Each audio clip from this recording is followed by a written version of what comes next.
This is a true 3x3 analog of a Square-1, but it might be difficult to see how this relates to this. So let's explore what actually is a Square-1. One way of classifying it is two Windmill 2x2x3s merged into a single puzzle. Here's what would be the top face of a Windmill 2x2x3. And now let's add a second one. Look familiar? All you have to do is make the central layer a 1x1x2 and you have yourself a Square-1. Now let's see what happens if you do the same with Windmill 3x3s. If we clean up the little pieces, we get this, the Waterfall Cube. Despite looking very different from a Square-1, the two puzzles have a fair amount of similarities in how they move around. If we make a vertical turn with the top and bottom layers at the same position, we get two wedges next to each other.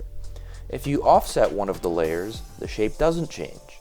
But of course, there are also significant differences in how these puzzles scramble. Because it's sliced twice as much, the Waterfall Cube just has a lot more pieces. Instead of 4 wedges, we now have 8, and there's a new central edge type. But a more important distinction is that not all of the pieces can be positioned next to each other. The top and bottom layers are still held in by a Square-1 mechanism, which is circular. The pieces have to follow a specific pattern to keep this circle intact. If the circle is broken, that's not a valid state of the Waterfall Cube. It's more visible on the Waterfall Cube Ultimate, which has curved cuts. Imagine this wedge next to this other one. It can't happen because they don't line up flush with each other. So the solve is substantially different from a Square-1, while still sharing some fundamental similarities. This puzzle's inspiration has a pretty complicated history. In 2019, I was intrigued by Greg's bizarre barrel, so I wanted to make a cubic equivalent which became the Waterfall Cube Extreme. I then realized I could get a significantly different experience if I were to unbandage the top and bottom layers, so I made the Waterfall Cube Ultimate. Finally, in 2021, I split the corners and edges and created the massive Waterfall Cube Supreme. I made these for a yearly puzzle collaboration called the Puzzle Advent Calendar, and likewise the Waterfall Cube is the second puzzle in the 2023 series. The goal is for many different puzzle makers and video creators to create a daily series of never-before-seen puzzles. Be sure to check out the playlist and other links in the description, and subscribe to the creator making tomorrow's video. So, as the newest entry in the series, where does the Waterfall Cube stand? It has no suffix, meaning it's the purest form of the Waterfall Cube concept. A valid criticism of the Waterfall Cube Ultimate is that the inner 3 layers are a bit excessive since they take significant time to solve, but don't actually add much to the puzzle. This is partially a result of how the Waterfall puzzles are made. The Extreme and Ultimate are 3x3 extension mods, while the Supreme is a 4x4 extension mod, meaning 3D printed parts are glued to a base miniature puzzle. This means every layer other than the top and bottom is just an extension of an inner 3x3 or inner 4x4 layer. So for a while I've wanted to make this simpler version without the redundant layers, thus resulting in this Waterfall Cube. But it wasn't always going to look like this. I have an unfinished prototype of what was originally going to be the basic Waterfall Cube. It has waterfall style cuts on one axis, and a deep cut on another axis, meaning the puzzle is split exactly in half, and the top and bottom layers work as you'd expect. Aside from the parts being of very low quality, the reason I never finished this prototype is I just don't think it scrambles very well. As I learned with the Waterfall Cube Supreme, 3x3 cuts and deep cuts just don't synergize very well. But this prototype was actually a fairly important step towards where we are today. Like its predecessors, it is a 3x3 extension mod, but now there are no redundant inner layers. This was the first puzzle I made which intentionally did not utilize all of the internal 3x3's moves. Interestingly, this deep cut essentially bandages the puzzle in the style of a 2x2, meaning the central layer is attached to one of the two halves. But more importantly, the top and bottom layers are unconnected to the 3x3, so if I make a U2 move, this face is still all green internally.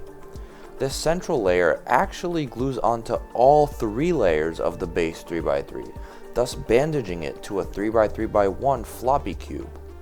And that became the inspiration for a simplified Waterfall Cube Ultimate. just don't have the inner 3x3 be fully functional. Accordingly, all of the Waterfall Cube's extensions, aside from the top and bottom centers, actually span 3 cubies on the mini 3x3. This is the first puzzle I've printed on my new Prusa Mark IV, and I'm stunned by the quality of the pieces. They have no clearance on most faces, and yet they still move smoothly past each other. On any of my older printers, I definitely need to add way more tolerances to get the puzzle moving in the first place, but then after it breaks in, it will just become loose and rattly. My hope is that this puzzle will turn well and stay stable, even after breaking in for a long time. I was finishing up printing the Waterfall Cube when Prusa released the final release of input shaping for the Mark IV, which speeds prints up significantly. I ran an experiment printing the same parts with the same slicer settings, aside from input shaping being enabled. Just from looking at the parts, I can't tell any differences in the part quality, despite the input shaped parts printing half an hour faster. The only difference I can see is that the supports are a little different. As a side note, this isn't my favorite print orientation for this part. Because this face was supported, I'll have to sand it a bit to make it fit the base 3x3 perfectly. Ideally, I'd print it in this different orientation instead, but I had some issues I didn't have time to resolve. Essentially, the supports for these areas kept getting loose. While the surface quality is excellent on the parts printed with input shaping, a looming issue with printing faster on any printer is that the parts can be weaker, since the individual layers may not bond to each other as well. So while for this experiment I used the input shaping speed profile, going forwards I'll instead be using the input shaping structural profile, which is a bit slower but should mitigate any issues with regards to structural integrity. The Waterfall Cube's parts were printed in Galaxy Black Prusa Mint PLA. This was the spool that came with the printer, and I'm printing several different puzzles with it before assembling my Prusa enclosure and switching to ABS, finally. I sanded the Waterfall Cube's pieces individually because I was curious of whether better print quality makes for easier sanding. I wasn't expecting it to be too different from what I'm used to, but to my surprise, this piece actually got sanded smooth with 220 grit much more quickly than parts I've sanded in the past. This could potentially be a result of the improved print quality, but it could also have been caused by the Prusa Mint PLA being softer than the inland PLA I've typically used. The sanded face also had an interesting mildly rough texture, reminiscent of when I belt sand a puzzle. It's not the layer lines, those can't be felt anymore. To hopefully get a better finish, I followed Mike Beach's advice and wet sanded the puzzle with 2000 grit after it was fully assembled. After all of the parts were sanded, I started assembling the Waterfall Cube. I used Moyu Mini 3x3s for most of my previous extension mods, but this time I'm trying out this Chi Mini 3x3, which I was told by Alex Mass is more stable after being extended. One downside is the Chi 3x3 has this protruding plastic hook for the keychain, so I had to snip it off and then trim off any remaining plastic. I always assemble 3x3 extension mods in a specific order, which is corners, then edges, and finally centers. This helps align all the pieces correctly, since when the corners are all present, the edges have defined slots to drop into. Likewise, the centers get aligned by getting dropped in the middle of 4 edges. This puzzle's a bit different, since many of the extensions cover 3 pieces at once. So I started with the extensions that cover 2 corners and 1 edge, and then moved on to the extensions covering 2 edges and 1 center. I stopped short of gluing on the final extension of this type because I wasn't sure whether I'd be able to assemble the outer layers with it on. After making sure I could, I glued it on and began inserting the outer layer pieces, adding a little bit of lube to their mechanism. The lube makes a huge difference later when breaking in the puzzle for the first time. Once all the outer layer pieces were on, I glued the final 2 centers onto the puzzle. Breaking in the puzzle was easier than I'm used to it being, which is once again thanks to the excellent print quality. Remember that this mechanism has significantly fewer clearances than I typically added in the past. Once I did some test moves, I realized that the central edges actually weren't cut down enough, as they block this move from being made. I wanted to verify that this move was possible on the Waterfall Cube Ultimate, And it is. So I went back into the design and modified the piece appropriately. Something of concern was how none of the outer layer pieces actually touched the center anymore. I was initially concerned that this could affect stability, but realistically it shouldn't make a difference. I printed the replacement parts using the input shaping structural profile, which took an hour, and sanded them just like the other pieces prior. To replace the pieces, I removed the center caps, slid the flawed pieces out, and slid the new pieces in. You can see the difference between the newer unbandaged pieces versus the original ones. Then I wet sanded the assembled puzzle using 2000 grit to get a smoother finish. This really cleaned everything up and gave the puzzle a really nice surface feel. To bring back the darker color the parts had before being sanded, I gave the puzzle a very light coating of clear coat and then immediately dried it with a heat gun. Right now I've only sprayed 3 of the faces, and you can tell they have a much more consistent color than the others do. The Waterfall Cube was now finally ready for stickers. I used Oracal 6510 fluorescent vinyl for yellow, green, red, and orange, and Oracal 651 regular vinyl for white and blue.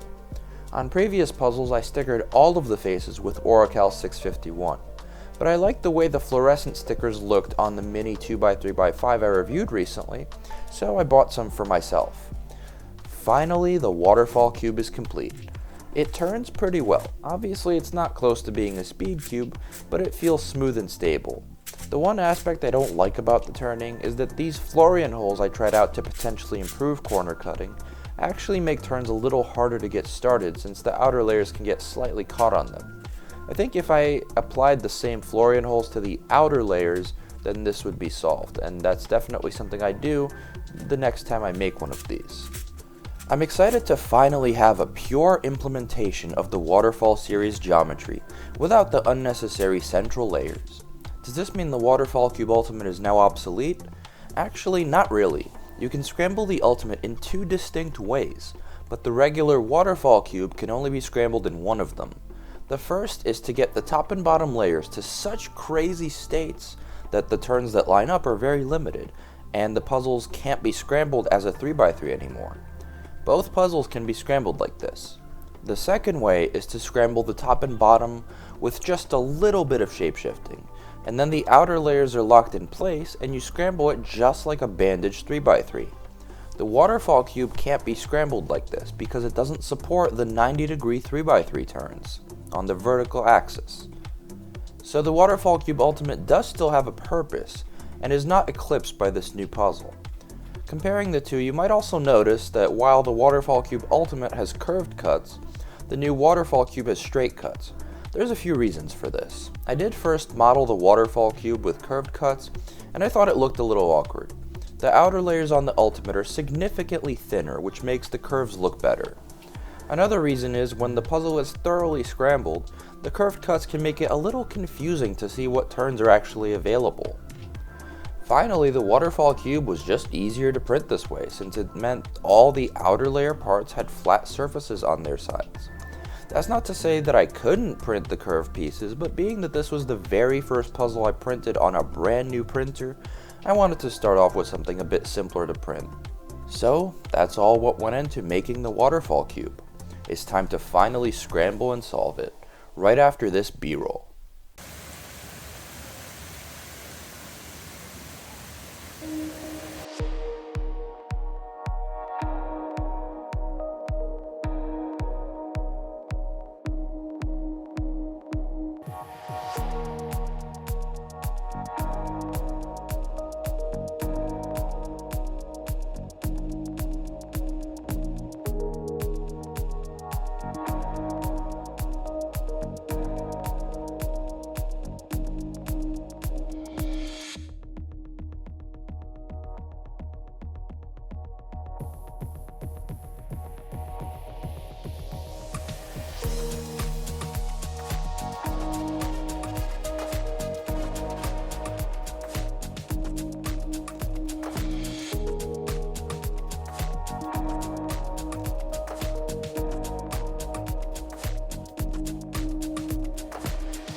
I've solved the Waterfall Cube a few times now, and I feel like I have a consistent method for all of the cases. I'm intending this to be a basic walkthrough solve, but there's definitely shortcuts and potential algorithms that I don't know about. I'm hoping that folks will start figuring those out after I start selling this puzzle, which is planned for sometime in 2024. For the Scramble, as with any cuboid type puzzle, you first scramble the colors and then shapeshift, although the shapeshifting in this case is substantially different from a typical cuboid.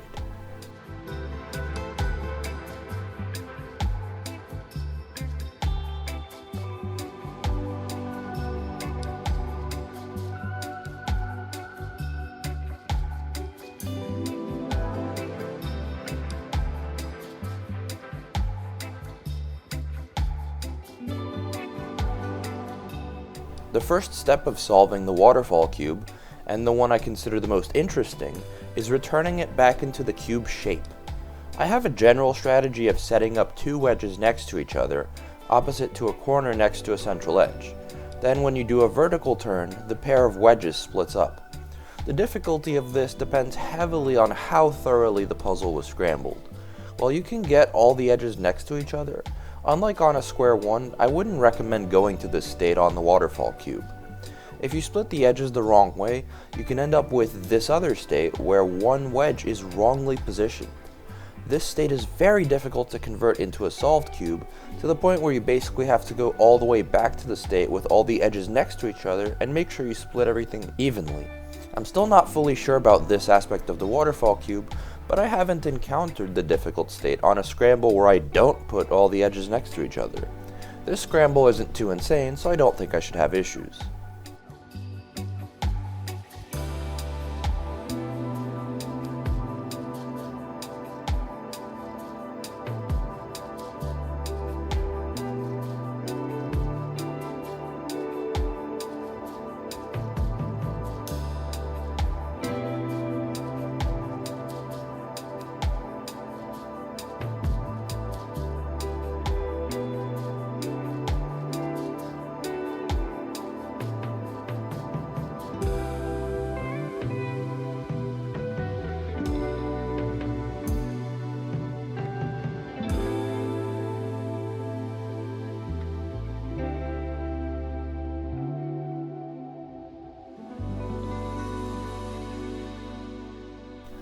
Now that the Waterfall Cube is once again a cube, it's time to solve the wedges. I used the Square-1 algorithm that switches 4 of them diagonally. The variation that switches them on the same faces doesn't work on this. I offset the faces in opposite directions and keep that orientation as the correct one for the rest of the solve. Then I just keep swapping wedges until they're all solved and the Waterfall Cube is reduced to a 3x3 cuboid. There are two types of wedges, and if one type gets solved before the other, I keep swapping around one pair of the solved ones while moving around the unsolved type. So far I've never encountered only 2 wedges in total being swapped. I'm not sure if such a state can be reached legitimately. This step of reduction is a bit tedious and can definitely be improved upon with more advanced algorithms that I'm not currently aware of.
Now the Waterfall Cube is fully reduced to a 3x3 cuboid.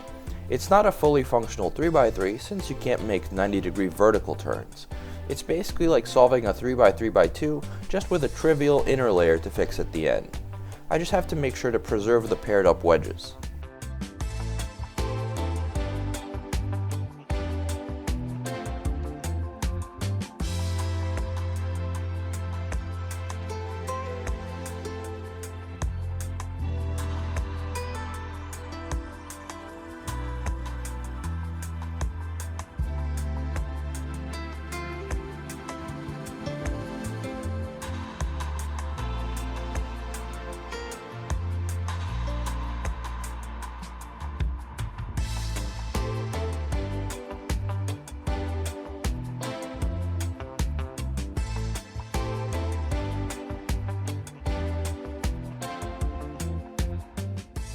And here we are, the Waterfall Cube is finally solved. I really enjoyed that. I think it's a reasonably difficult solve with a good variety of challenges, and not having to solve the extra inner layers of the Waterfall Cube Ultimate definitely makes the experience more satisfying and less of a chore. I hope to have these for sale sometime next year after some minor design tweaks and improvements. When that happens, I'll post it on my community tab and Instagram, so make sure to subscribe or follow if you're interested. Of course, the Waterfall Cube is part of the 2023 Puzzle Advent Calendar, so make sure to subscribe to the next person in the series, and check out the collaboration's official playlist and Instagram, all linked below. Thank you all very much for watching, and have a great day.